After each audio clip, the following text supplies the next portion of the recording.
journey. But we're so happy to be here to share and tell about who we are, where we're going, and what we want to do within our life, and mainly educating. That's what our main thing is, to educate the children in certain parts of Arizona, where we're going to go to, and within our travels. Tell them about our culture and spiritual significance within our people, and the connection there with the Indian people of natives of this land and back home where we come from. My name is John Smith. My mother's a Smith. She's a white lady. She's part American and Australian. My father's full-blood Aboriginal. I left home very, very young, 15, 14 years of age. I was very troubled at school. Had problems within the education system. There's a lot of prejudice at that time. I grew up with a lot of prejudice within our society, living within urbanised societies. There's a lot of pressure on coloured people. If you even look coloured, there's a lot of problems there. Mainly all over the world is that sort of thing. But I left home. My mother left my father when I was only a baby, and he was a boxer at the time, travelling around boxing and stuff. She had a few problems. He had a drinking problem. So my father and my mother, they split up, and I got 4 sisters, and I'm the eldest boy. Had 2 brothers. They died at birth, 2 twins. And so I'm only born in the family. To my mother, I'm special, but I'm not really. I'm just me, But I left home very young and travelled. I used to dream a lot when I was younger. I was always very artistic within. Like he was asking before, in a way, what sort of development within my art. It's like started off with sketching and that sort of thing. From there, and then recognising my identity as recognising myself as an Indigenous person. Something that my father never had the chance to teach me, about my culture, about the true spiritual significance of our people. So I left home and travelled to many communities throughout Australia, mainly Northern Territory, North Queensland, and there, living and experiencing their traditional ways of life, I found what was missing within my spirit. So I filled that hole within my heart, within my spirit, within my cultural side. See? You're either Aboriginal or you're not. It's like if you drink a cup of coffee, it's black, but if you put a bit of milk in it, it changes the colour. But you're still drinking coffee, So that's how I am. I might have some coloured, I'm not full-blood Aboriginal, but my heart and my spirit is very much, but I live both different lifestyles. See, I can live urbanised lifestyle, and I can live traditional lifestyle. I think we might have brought the storm here, Roy. I think so. It's followed us this way. It's good. We don't have storms here. Spirits are strong tonight. But like I was saying, I'll get back on the track there.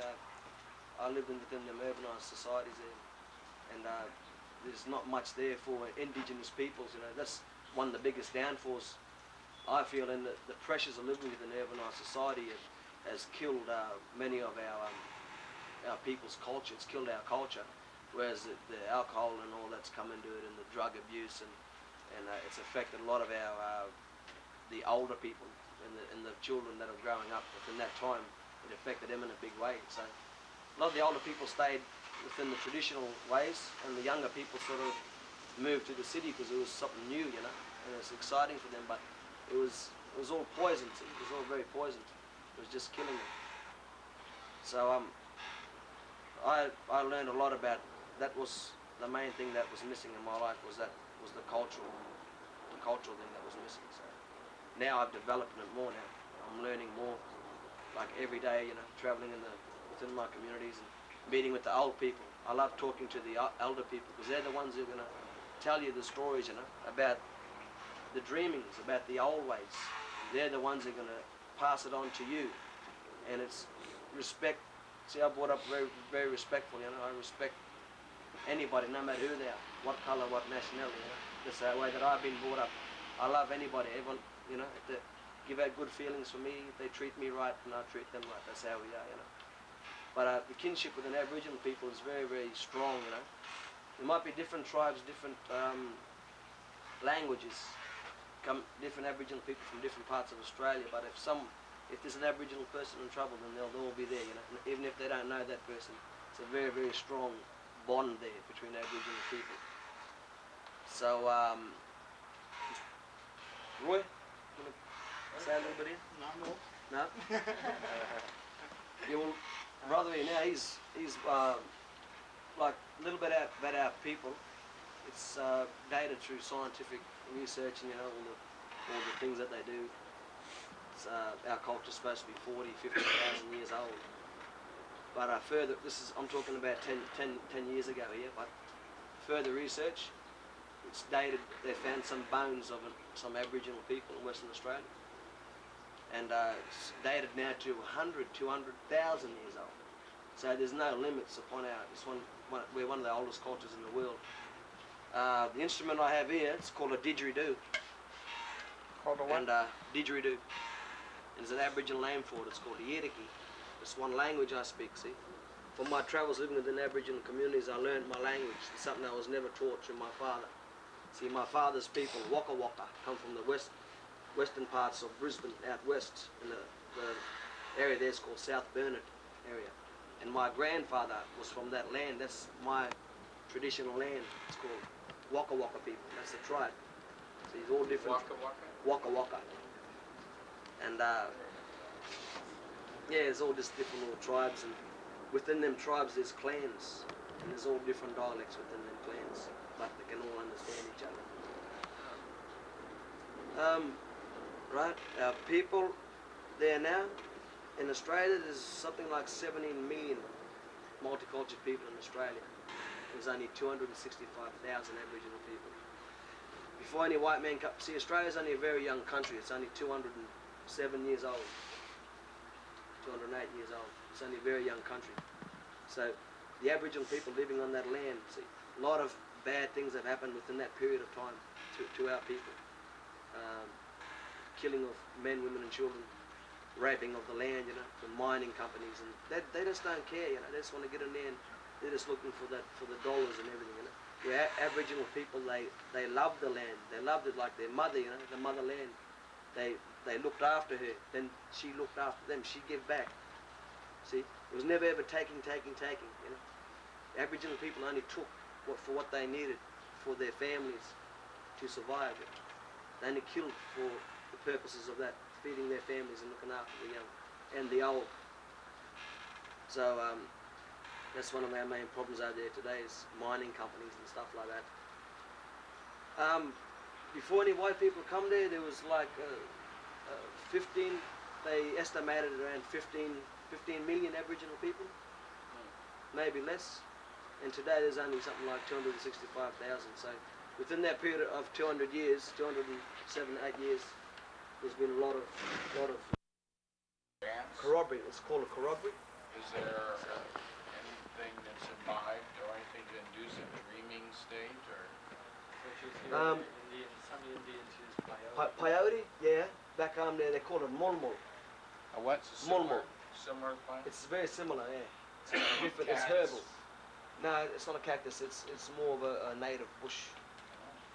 Not like similar to marijuana, but different. Different to marijuana. Similar. But they're using a lot. They packet a lot of their cone in their cones and their pipes and stuff like that for ceremonies. Yeah, it smokes. It's like a smoke. Yeah. Similar to the Indians. Yeah. Is alcohol used at all during the ceremony? No, not at all. That's what's killed a lot of the culture. You didn't have alcohol. There was no such thing as alcohol. There's nothing at all. No, there's no such thing at all. No liquor, no plant juices or chemicals? Or? No, they call it mulmul, but there's other different. See, a lot of our native plants have been killed now because of the when they introduce cattle and sheep. See, I don't eat them things. I don't eat it. Kangaroo? Yeah, kangaroo different because it's a native to that land. See, it's linked. See, that's our brother, The animals and that, they're our sisters and brothers. Yeah, well, that was a native. They're native. They wasn't native to that land. They come from another country, see. But they destroyed the plants. Yeah. When they started eating all the different plants and it just churning all the earth up, and that's when erosion came in and all the, you know what I mean? It just drove all they was eating all the special grasses and things that the kangaroos ate, and it drove all the kangaroos away. That's when the problems come in. See, they didn't realise what they done. When they done that, they just stopped the cycle as that happened for thousands and thousands and thousands and thousands of years. From the moving of the kangaroos, that's when the Aboriginal people moved in. They started spearing all the cattle. They was killing cattle then, see, because there was no food around. You know what I mean? Yeah. So from that's what created all the wars. See, all them little massacres and stuff. But our people didn't have a chance against the musket, guns like that. But they was very smart. They used like a guerrilla type warfare. That was very, very clever. There's a lot of warriors. We had a lot of warriors within our tribes, different tribes throughout Australia. Very different. Very similar to the Indians here, like Sitting Bull or Geronimo, people like that. We had people like that back home. People like Pemulwuy. Pemulwuy, he was a very, very, he was one of the worst. He was one of the worst. He was a killing machine, And that was all frightened of him, all the white people. He come from New South Wales area. And what happened to him was they tricked all these people. They promised him this, they promised him that, but they was just lying all the time, lying to him. And then he realised what they were doing to his people. What they was doing was giving them flour and all different foods like that, bartering, and they was poisoning the food. So they was slowly killing them, and they was giving them blankets. The people who died come over, the convicts. See, they wanted to bring them over to Australia, all the convicts, to work and make all the colonies. They had diseases.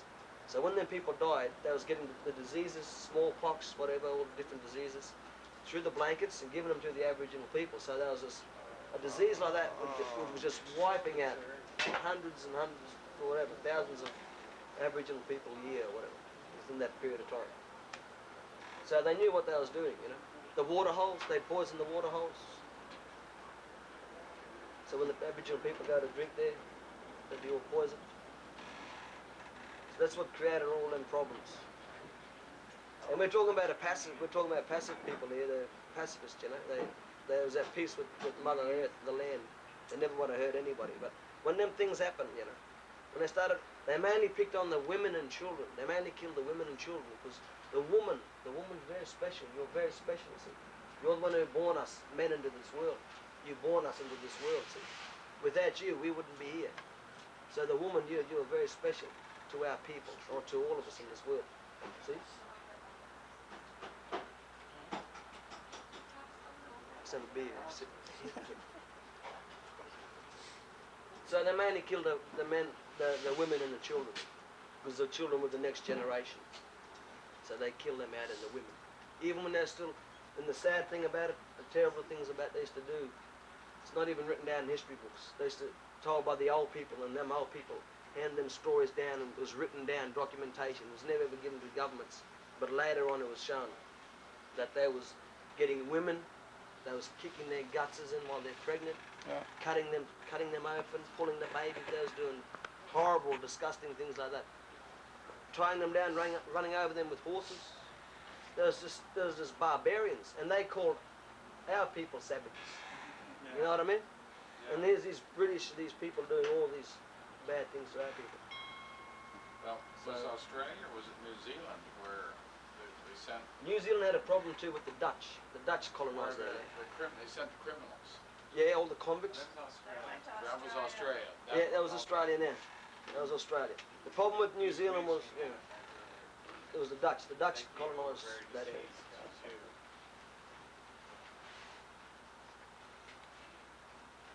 They used to get all the leprosy people and put them on within little communities. And from that disease, it just spread like wildfire, like a bushfire. And it just kill people. Horrible. Areas within Australia that are yours, Aboriginal. Traditional lands? Traditional lands. Very much so. What happened was, if you go to Australia, you'll see the many, many southern parts of Australia that were first colonised by the British. They're the ones who lost their culture first. They lost everything. They lost their dreamings, their stories, That's why today they're getting it all revived. So when they took over that land, that area, and stopped and bring all the religion in, missionaries, to stop all their cultural beliefs, you put some clothes on, you know, you look horrible. You know what I mean? Go and get dressed. You know, started dressing them up in clothes and teaching them religion, stop them from eating their traditional foods and stuff like that. That mainly happened there in the southern parts. What happened was the people up north, they was very vicious spear fighters. They was, you know, warriors. They was very strong. So the lands that they tried to colonize within that area, they couldn't, because there was, what they'd done was pushing the people, certain tribes from the southern part up north, and they was all joining together. See? So they all got together, and they was fighting against the white people. So when there was colonies going up that way to colonize that area, they would come in like little guerrilla warfare, you know, and wipe out all these people. And there was even a tribe up there eating people, eating the British. So they said, no way, we're not going up there. They're starting to eat us up there, you know. So they got frightened. They wouldn't send any more white people up there. So you go there today, and the very northern parts of Australia, still very traditional. But as modernisation, as time has revolved, we're moving out, even our art, it's moving with modernisation. But it's still very strong there, the northern parts, the language, spear fighting, everything. Any questions?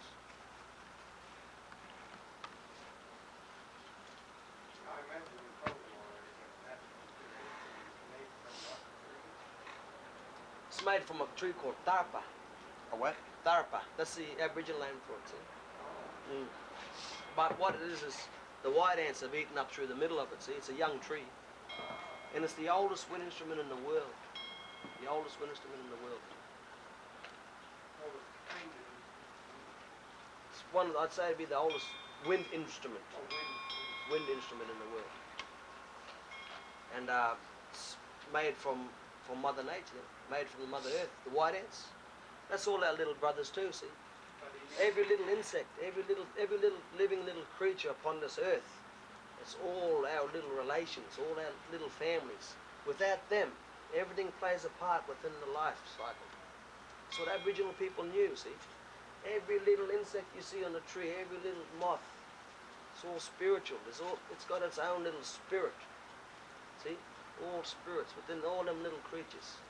And when you kill that one, it sets off a little chain reaction. Because without that, see the bird, the insects, the birds eat the insects. There's always something eating that, you know? When it comes back to us. Without them particular animals, we'd never be here. Without that special insect, we wouldn't be here. So everything plays a part within our life.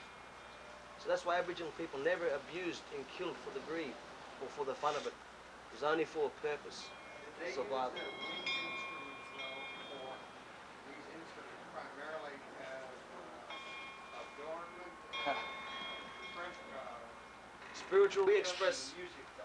yeah, Well, see, the rhythm within it, it's a story of, it's a healing. This instrument is used for healing too, healing purposes. Very powerful. Well, it This has, one here, yeah, very, got a lot of as power. you started playing it, I felt the ohm sound, That's right. you know. Yeah, it's like yoga or something. Getting it? Yeah, it's like yoga, yeah. It did that to me right away. But you know, I'd just like to thank you once again for having us here tonight. And yeah, I'm gonna play a bit of a tune, and the brother here might sing a bit of clapstick and clapstick. Now, that is a traditional drawing, this in 60 as you. Show 'em there, yeah. That is a traditional First drawing, time. as you, or you don't call them that. Kangaroo. Yeah, kangaroo. Yeah, Marlu, that's a You nice. don't use the word drawing. Oh. See? It's this style of painting is X-ray style. Yeah. So like we use it in the concept. Traditionally it's done with like hairs, like long hairs. But this is X-ray style. It's showing you like the But inside of even the your animal. images on rocks, why is that? Your images on Mm. rocks, they go back It's all thousands very of years. symbolic. They're all like that. Or Yeah. some of them are like that. Yeah. Very similar. I mean, It's all they been handed down. developed that style thousands of years ago. This has been handed down to almost from the Just old been people. handed down. That's why our young people today, that's what we're here for. See? To educate the young people. Because they're our future. With Yeah, that, compared to if- you know- American Indians, a lot of them you don't know. their history. So you can take example like if you got a little boy and girls or children raised up within the Ku Klux Klan, you know what they're gonna be like? They're gonna be like them people, eh? You know what I mean? They're gonna hate all colored people. They're gonna hate anybody. You know? So it's important what environment your children or your brothers or sisters' children are brought up. Very important what you teach them, what they hear. You know, I know it's hard today because of TV and television. We don't watch television. No. Jeep, what's that? Jeep. Like Truck, four-wheel Oh drive. yeah, four drive. Yeah, that's mainly news where we live too, because it's like some of the roads you can't get. Right. You need to go across the bush, across the lands to get to it. But you do it See? more by plane or by Yeah, both plane, even car, horse. walking? Yeah, a little bit of walking. Yeah. Depends on what area that you live in. Walkabout, of course, is that. You will walkabout. Funny thing about the name walkabout, it's a white man's terminology Oh, for. really? True. It was a white man's terminology of an Aboriginal people going for a walk, but the Aboriginal term for that is, what it really means is an Aboriginal people going walkabout for purpose, for business. Business as in traditional, tribal, secrets, law within that walkabout. They're going for a reason, so sacred areas. So that's another important thing too. And one other important thing is, you've got to understand, not all people think living in Australia and overseas, they think all Aboriginal people play the didgeridoo. All Aboriginal people throw a boomerang. All Aboriginal people speak the same languages. All people, dress the same look. It's not true. We're all different tribes, same as Indians. All different languages, same as Indians. Different. There's no connecting links. Disconnecting links. Yeah. There's tribal boundaries, like I said. There's connections there. And there's similarity in the language. Similarities there, but the wider communities, they got their own languages, they got their own law. But you're more See? isolated. Your That's right. communities are more The very northern parts of Australia. Yeah. That way, the white people couldn't get in contact with them because they was always killing him. Don't you come onto our land, we're going to spear you, So they killed a lot. So they was too frightened to colonise that area. But it's gradually broke down over the last 200 years. It has got to the stage where the missionaries finally got in there, but they never stopped their old ways. Their old ways were kept very strong. That's why you go to places, they still speak in their languages. Still spear fighting. And the law, they've got laws with the Northern Territory government that there's only a certain amount of white Australian law linked with the traditional old laws. So there's a little bit of white law and you can hear about it in the newspaper. No. You know what I mean? It happens there. So, but I want to play a little bit of didgeridoo now. And just listen to this here. Strong.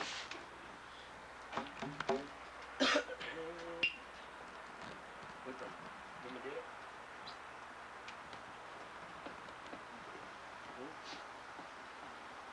Play a little bit of that.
it's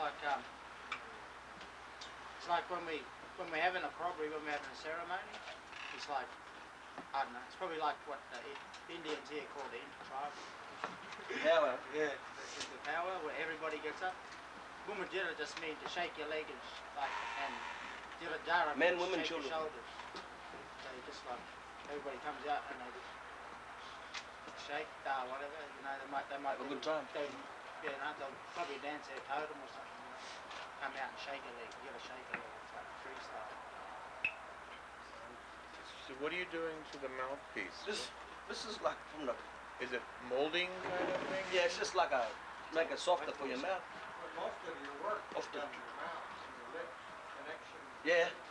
See, a lot of animals, we mimic a lot of animals from Yeah, the I bush too. noticed that. I'm gonna, I'll do some stuff in a minute and Roy can explain, he's gonna say what I wanna do. And, see, even the animals, you know, we're all linked with them too. Spiritual, you know. That's why a lot of us got our own, we've got totems. Mine's emu. Oh, See? yours- Mine's an emu, Jarpura. This is butterfly. See? All special there for us, them particular And animals. Is that just your individual totem, or is Yeah. that your family's totem? That's family. That's for the That's family. family That's a stuff. clan, yeah. And that's handed from where I live. That's handed down from your father. So you from your dad. Patriarch. Yeah, from your dad. Yeah. Okay.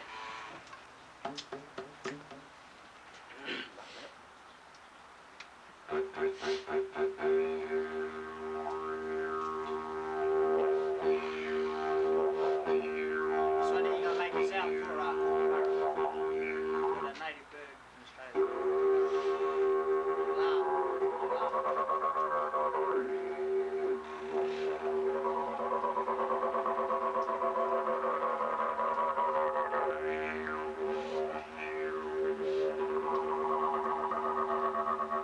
You sing like for a kangaroo for it?